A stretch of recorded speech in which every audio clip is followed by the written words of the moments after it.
Buffalo just released its Oak Bluffs collection, which is a commemoration of Oak Bluffs, a community in Martha's Vineyard that was established by Black people as they migrated north from the South. And it was one of the only communities where African Americans can own homes on the coast. And it sort of raises many conversations around what is non-monolithic Black communities, what does it look like?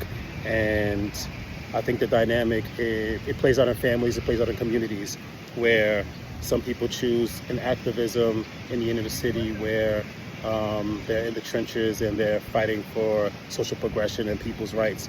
And you also have other family members who choose a sort of economic activism where they want to have, what white people have and want to live on the coast and want to live a bourgeois elite or upperly mobile lifestyle. And you have others who have more philosophical activism where they educate themselves and use that as their form of activism against oppression.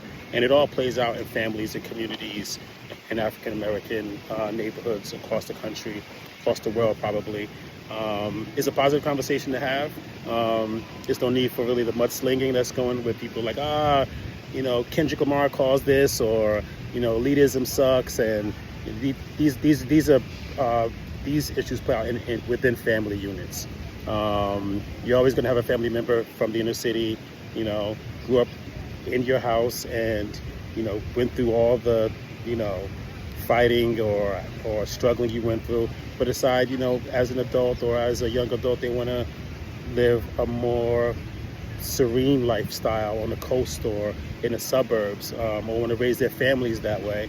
And you have others, members of the families that want to stay in the city and sort of fight the good fight and, not be considered sort of like bougie or, or a sellout or you're sort of like giving up on the community. And, it's sort of this conversation around social progression versus upward mobility, both of which have landmarks in the Black community, always have. You're going to have your Malcolm X types, your Sister Soldier types, and you're going to have your creative types who, want to just sit around and, and do art all day or sell their art. You have others who want to join the NAACP and be more conservative. They're lawyers, they want to be judges, they want to be doctors. So it's all fair game. But let me know what you think in the comments.